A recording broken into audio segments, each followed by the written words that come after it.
లోకి వచ్చిన తర్వాత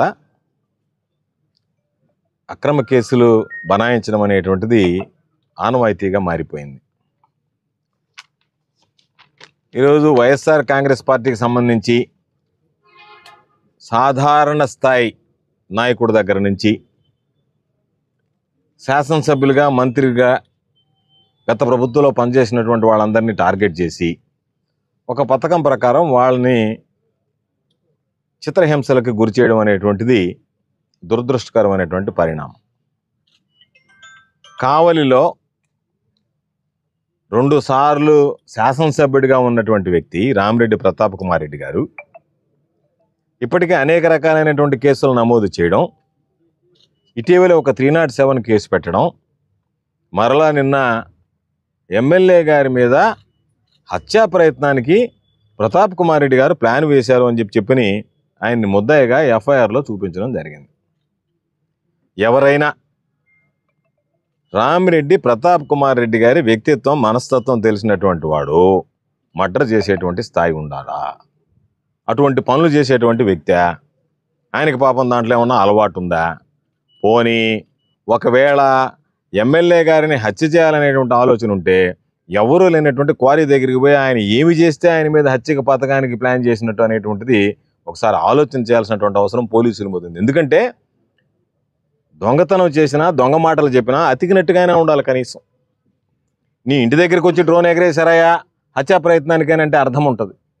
ఏమీ లేకుండా ఎవడన్నా ఈ నియోజకవర్గంలో బాధ్యత కలిగినటువంటి వ్యక్తిగా, ప్రజాప్రతినిధిగా ఉండేటువంటి వ్యక్తులు వాటిని విస్మరించి విచ్చలవిడిగా దోపిడీకి పాల్పడుతుంటే, అవినీతి సొమ్ము దోచుకుంటూ ఉంటే వాటిని ఒక మాజీ ప్రజాప్రతినిధిగా ప్రశ్నించాల్సినటువంటి హక్కు, బాధ్యత ఉందా లేదా అనేటువంటిది పోలీసు యంత్రాంగం, కూటమి ప్రభుత్వం సమాధానం చెప్పండి.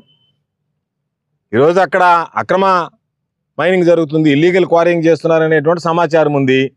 దాని ప్రకారం ఎంత మీద ఇల్లీగల్ క్వారింగ్ జరుగుతుంది, ఏ విధంగా ఇల్లీగల్ క్వారింగ్ జరుగుతుంది, కాబట్టి దాని పూర్వాపరాలు ఎందుకు తెలుసుకోవాల్సినటువంటి దాంట్లో ఈ నియోజకవర్గానికి సంబంధించి ప్రతిపక్షంలో ఉన్నటువంటి వ్యక్తిగా అధికార పక్షం చేసేటువంటి తప్పులను ఎండగట్టడం అనేటువంటిది మా ప్రధానమైనటువంటి బాధ్యత, మా ధర్మం. ఎదుగో మీరు తప్పులు చేశారు, మిమ్మల్ని గెలిపించారు ప్రజలు, ఇది మీరు తప్పులు చేస్తున్నారని చెప్పి ప్రశ్నించేటువంటి హక్కు, అధికారం, బాధ్యత, ఆ విధంగా వ్యవహరించాల్సినటువంటి అవసరం ప్రతిపక్షం మీద ఉంటుంది.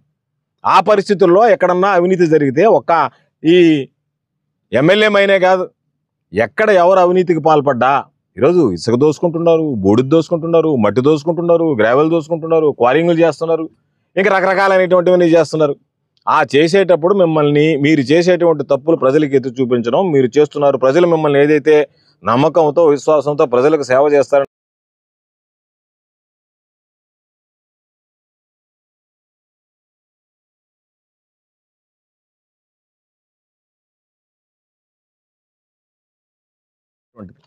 ఈ నియోజకవర్గానికి సంబంధించి ఎటువంటి వ్యక్తులు మీరు శాసనసభ్యులుగా, ఎటువంటి ప్రభుత్వాన్ని మీరు ఎంపిక చేసుకున్నారు, ఆ ప్రభుత్వం మీకు అభివృద్ధి సంక్షేమ కార్యక్రమాలను పక్కన పెట్టి ఇస్తాననేటువంటి పెట్టి డైవర్షన్ పాలిటిక్స్ కోసం ఏ విధంగా తాను చేసినటువంటి తప్పుల్ని కప్పిపుచ్చుకునేదానికి, తాను చేసినటువంటి మోసాలని ఈరోజు బయటపడకుండా ఉండేదానికి డైవర్షన్ పాలిటిక్స్ అంటే చంద్రబాబు నాయుడు ఇచ్చాడు ఇవ్వలేదని కాకుండా ఈరోజు ఏం చేస్తారా, కావలి సెంటర్లో ఈరోజు రామిరెడ్డి ప్రతాప్ కుమార్ రెడ్డి మీద కేసు పెట్టారు. దాని మీద డిస్కషన్ తప్ప ఒరే చంద్రబాబు నాయుడు ఇస్తానన్నాడే మోసం చేశాడు అనేటువంటి దాని మీద ఆ డిస్కషన్ రాకుండా ఉండాలంటే ఆయన తీసుకొచ్చి రెడ్ బుక్ అని చెప్పి పెట్టాడు.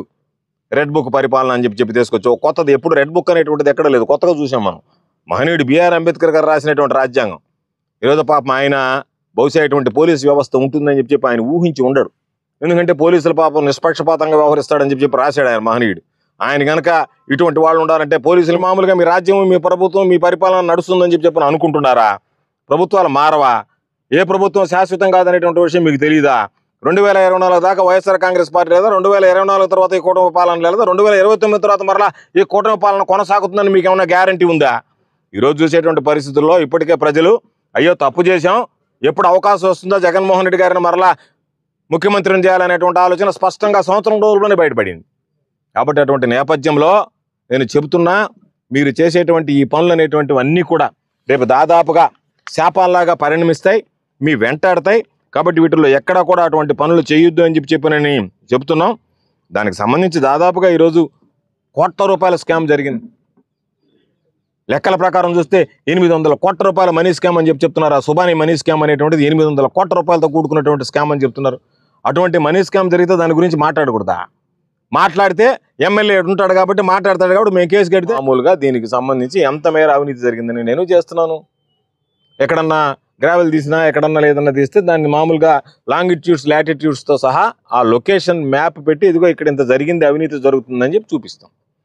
కాబట్టి మా మీద మేము చేసేటువంటి అవినీతిని మీరు ప్రశ్నిస్తే మీ నోళ్లు మూయించడానికి మేము పోలీసులు కేసులు పెడతామని చెప్పి మీరు చెప్పదలుచుకున్నారా ఈ సమాజానికి అనే దానికి చెప్పండి.